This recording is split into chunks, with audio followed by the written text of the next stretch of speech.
नमस्कार, मैं विशाल गिरी। आज मैं प्राइमरी स्कूल जो गवर्नमेंट के द्वारा चलता है हमारे बिहार में, उसके बारे में कुछ मैं बताऊंगा। और ऐसा क्या है कि प्राइवेट स्कूल में बच्चे जाते हैं तो उनकी शिक्षा अच्छी हो जाती है, सरकारी स्कूल में जाते हैं तो उनकी शिक्षा अच्छी नहीं हो पाती है। इसका कारण क्या हो सकता है? वहाँ भी शिक्षक ही पढ़ाते हैं और प्राइवेट स्कूलों में भी शिक्षक ही पढ़ाते हैं, तो शिक्षा में कमी कहाँ रह जाती है? या बच्चे पढ़ना नहीं चाहते हैं कि शिक्षक पढ़ाना नहीं चाहते? कहीं ना कहीं तो त्रुटियां हैं, या तो शिक्षक में या तो बच्चों में। ऐसे तो मेरा मानना है कि बच्चों में तो त्रुटियां नहीं हो सकती, है ना। जहाँ तक बच्चे सब एक जैसे ही होते हैं, सबका दिमाग भी लगभग एक जैसा ही होता है। हमें लगता है कि कहीं ना कहीं इसमें शिक्षक कमी करते हैं, उनके पढ़ाई पर ध्यान नहीं देते हैं। और शिक्षक ही नहीं, उसमें पेरेंट का भी, जो अभिभावक हैं, उनका भी योगदान कम होने के वजह से ऐसा होता है। स्कूल जाते हैं बच्चे, क्या पढ़ते हैं क्या नहीं पढ़ते हैं, क्या होमवर्क बनाए नहीं बनाए, शायद अभिभावक भी ध्यान नहीं देते हैं जो सरकारी स्कूल में जाते हैं। प्राइवेट स्कूल के बच्चे, उसमें अभिभावक भी ध्यान देते हैं, मेरा मानना है। और शिक्षक भी अच्छे तरह से पढ़ाते हैं जो उसका लेवल का होता है, और अच्छे ढंग से काम करते हैं। वहाँ पर अच्छा गाइडलाइन किया जाता है बच्चों को, हर एक क्षेत्र में, हर एक तरह से। और कोई भी बच्चा ऐसा नहीं है जो सीखता नहीं है। बस शिक्षक को तरीका अपनाना चाहिए, नए नए तरीक़ों को अपना करके। अलग अलग अगर बच्चे हैं तो उन्हें आप सिखा सकते हैं। लेकिन सरकारी स्कूल के बच्चे कभी उनको ठीक से लैंग्वेज नहीं आता पढ़ने। सबसे पहला चीज़ है लैंग्वेज। अगर आपके बच्चे लैंग्वेज नहीं सीखे, या हिंदी हो या इंग्लिश, कुछ भी जो उनका लैंग्वेज है, भाषा है, वो सीखना ज़रूरी होता है। तभी आप साइंस पढ़ सकते हैं, मैथ बना सकते हैं, जब तक लैंग्वेज नहीं आता है। तो इसमें भी त्रुटियां रह जाते हैं। प्राइवेट स्कूल के बच्चों को देखिए कि यूकेजी 1 में अगर चले जाते हैं तो वो इंग्लिश थोड़ा थोड़ा पढ़ लेते हैं, हिंदी भी थोड़ा थोड़ा पढ़ लेते हैं। लेकिन अगर सरकारी स्कूल के 4-5 के बच्चे भी सही से हिंदी नहीं पढ़ पाते। मैं ऐसा सबके लिए नहीं कर रहा हूँ, सबको नहीं कह सकता हूँ। मतलब कुछ बच्चे जो है पढ़ लेते हैं, कुछ शिक्षक पढ़ाते भी हैं, ऐसा नहीं कि सबको सब नहीं पढ़ाते हैं। तो उनमें जो है बहुत अंतर देखने को मिलता है। कहीं वन क्लास के बच्चे 4 क्लास का सामना करें तो ये अच्छी बातें नहीं है। वहाँ भी शिक्षक ही पढ़ाते हैं और यहाँ भी शिक्षक ही पढ़ाते हैं, तो फिर अंतर क्यों होता है? हाँ? और उनसे एक तरह का भेदभाव भी होता है। आपका क्या काम है, शायद उस पर काम पर ध्यान नहीं दिया जाता है।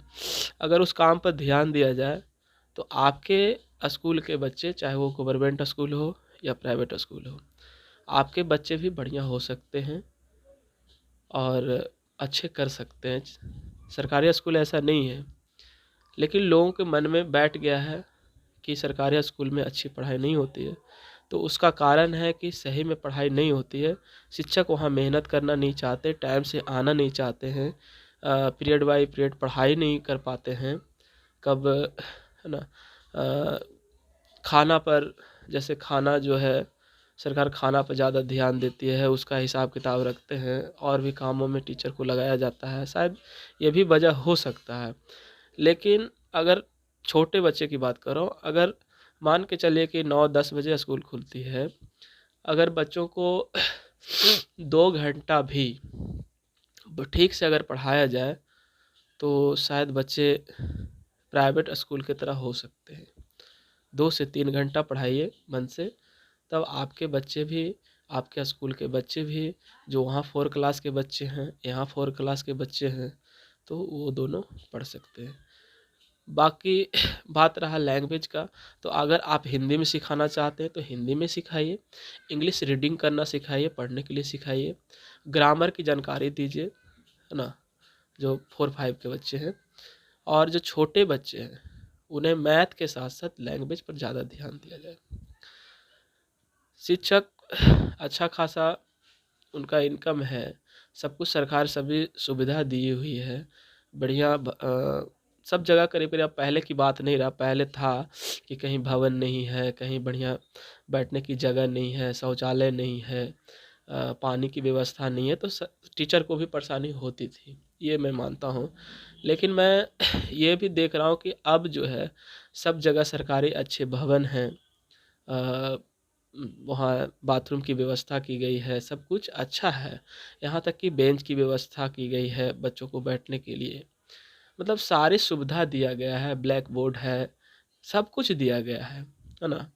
तो इसके बावजूद भी अगर वहाँ के बच्चे नहीं पढ़ पा रहे हैं, नहीं बना रहे हैं, मैथ वगैरह नहीं बना पा रहे हैं, लैंग्वेज नहीं सीख रहे हैं, तो ये बहुत ही दुखद है।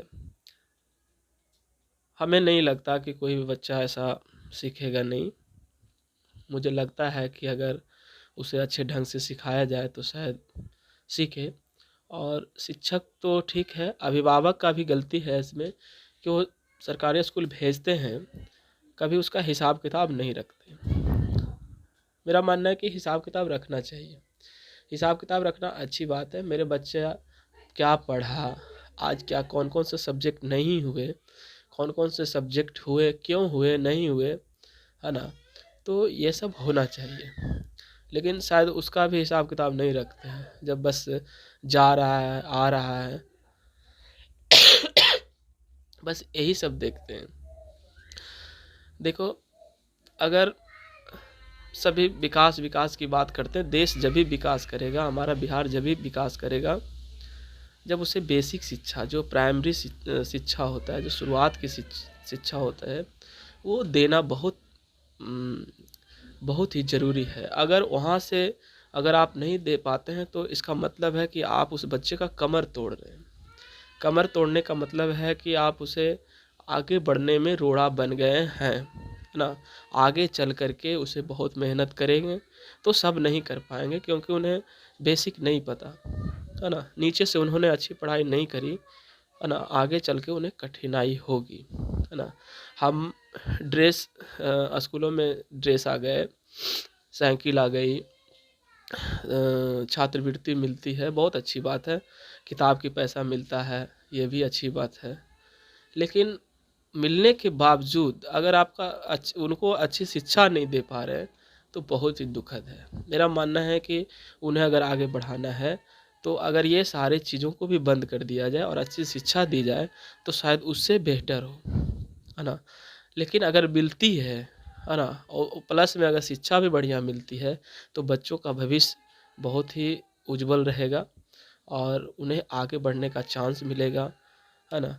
और बहुत सारे चीज़ें हैं जो कि सिखा सकते हैं को। मैंने बहुत सारे शिक्षकों से कभी कभी बात करता हूँ तो उनका मानना है कि बच्चे घर पे जाते हैं, पढ़ते नहीं हैं, उनके शिक्षक उनके अभिभावक अनपढ़ हैं, नहीं पढ़ा पाते हैं, नहीं समझते उनकी बातों को। तो मैं क्या करूँ, ऐसा गलत है। जिनके अभिभावक अगर पढ़े लिखे नहीं हैं तो भी पढ़ाई कर सकता है ना।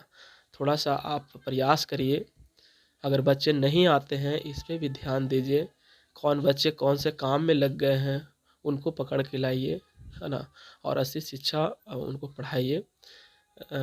कुछ बातें जो हैं, जैसे स्कूल आते हैं उसके बावजूद उनको पढ़ाई नहीं मिलती है, तो ये गलत बात है। ये मेरा ही नहीं, हम जितने भी गांव में जाते हैं और लोगों की एक भावना बन चुकी है बिहार के अंदर कि कहाँ जाते हो पढ़ने के लिए, अगर कोई पूछता है तो अगर जैसे ही वो कहता है सरकारी स्कूल तो लोग समझ जाते हैं कि इसका पढ़ाई कहाँ तक होगी, है ना, कहाँ तक ये पढ़ा लिखा होगा। जैसे ही सरकारी स्कूल की नाम आती है तो ऐसा भावना क्यों पैदा हुआ। वहाँ भी शिक्षक पढ़ाते हैं प्राइवेट, जैसे ही प्राइवेट स्कूल की बात करते हैं अच्छा आपका बच्चा ठीक ही होगा, बिना पूछे ये बोल रहे हैं। और उनका टैलेंट देखते हैं भी बच्चे, रैम्स वगैरह, छोटे छोटे बच्चे बोलना स्टार्ट करते हैं, छोटे छोटे A for apple B for ball करना स्टार्ट करते हैं, तो वहाँ उनको बड़ाई करते हैं, हाँ हाँ कौन सा स्कूल में पढ़ाते हैं, तो हाँ मैं प्राइवेट स्कूल में पढ़ाता हूँ।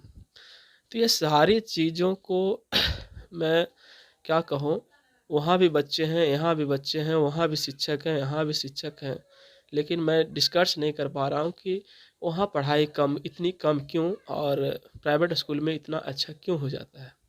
अच्छा होता है, वो अच्छी बात है, लेकिन वहाँ भी अच्छा हो सकता है। इसमें थोड़ा-सा प्रयास करना है, लोगों को जगाना है, तो आप जगाइए, शिक्षा का काम ही है जगाना, चाहे वो अभिभावक को जगाना हो या बच्चों को जगाना हो, है ना? एक बहुत सारे शिक्षकों को हम यूट्यूब पर देखे कि एक स्कूल से जब उन्हें बदली हो रहे थे, तो उनको जो है बच्चे रो रहे थे। तो हम उसको देखे, उत्तर प्रदेश का कोई स्कूल था, सर का नाम मैं भूल रहा हूँ, और वो इंग्लिश पढ़ाते थे बच्चों को, तो क्यों रो रहे थे? वो अच्छे शिक्षक थे, और उनका जब मैं इंटरव्यू सुना तो उन्होंने कहा कि जब मैं जिस स्कूल में गया था, तो शायद वहाँ पर जो है बच्चे उतना आते थे, लेकिन उतना मात्रा में नहीं आते थे जितना गाँव में बच्चे थे। उन्होंने कहा कि मैंने फर्स्ट में तो बहुत प्रयास किया कि बच्चे अपने से आ जाएँ, लेकिन नहीं आ रहे थे। फिर उन्होंने कहा कि मैंने रजिस्टर उठाया और गाँव का चक्कर लगाया, है ना? गाँव में जा करके अभिभावकों को बताया कि प शिक्षा अच्छी चीज़ है, स्कूल भेजिए, काम कराते हैं, लेकिन थोड़ा शिक्षा पर ध्यान दीजिए। उन्होंने बहुत समझा करके, बुझा करके शिक्षकों अभिभावकों को एकजुट करी, बच्चों को एडमिशन लिया घर जा कर के। तो बहुत सारे शिक्षक हैं जो कि देश में काम कर रहे हैं, और बहुत सारे शिक्षक ऐसे भी हैं जो काम करना नहीं चाहते हैं, है ना? तो हम यही चाहेंगे, आप लोगों से मेरा निवेदन रहेगा कि आप लोग थोड़ा-सा ध्यान दीजिएगा, तो शायद गरीब का बच्चा भी पढ़ सके, आगे बढ़ सके। उन्हें पोशाक चाहिए, ठीक है, खाना चाहिए, ठीक है, लेकिन अगर उसको शिक्षा नहीं दिया गया, तो समझिए कि उसका जीवन निष्फल हो जाएगा, है ना? पैसा सरकार देती है, अच्छी बात है कि ड्रेस का भी मिलता है, भोजन भी मिल जाते हैं, और बहुत सारे सामग्री उनको मिलते हैं, साइकिल वगैरह जाने के लिए, दूर-दूर में हाई स्कूल होते हैं, जाना अच्छी बात है। लेकिन मैं चाहूँगा कि अगर शिक्षा से खिलवाड़ मत करिए, है ना? वहाँ भी बच्चे सीख सकते हैं, मेरा मानना है कि सीखेंगे, अगर उन पे ध्यान दिया गया तो। तो मैं निवेदन करूँगा आप शिक्षकों से, हाथ जोड़कर निवेदन करूँगा कि अगर रोज़ 2 से 3 घंटा भी अच्छी पढ़ाई करा दें, है ना? और बेसिक चीज़ें सिखा दें, लैंग्वेज पर ध्यान दें, थोड़ा-सा मैथ, लैंग्वेज तो हिंदी भी, इंग्लिश भी, जो भी सिखाना हो, वो दोनों में से एक ज़्यादा मात्रा में सिखाइए, ठीक है, और जो उनका घर का भाषा हिंदी, ठीक है, हिंदी में पकड़ते हैं बच्चे तो हिंदी में ही सिखाइए, लेकिन इंग्लिश में, इंग्लिश लैंग्वेज सिखाइए उनको पढ़ने के लिए, और ग्रामर, ट्रांसलेशन, है ना, ये सभी उनको बताइए, ताकि बिहार का बच्चा, गरीब का बच्चा पीछे ना रहे, सब जगह नंबर 1 रहे। और ये आप ही लोग कर सकते हैं, और कोई नहीं कर सकता है। अगर मेरी बात अच्छी लगे, धन्यवाद, बहुत बहुत धन्यवाद।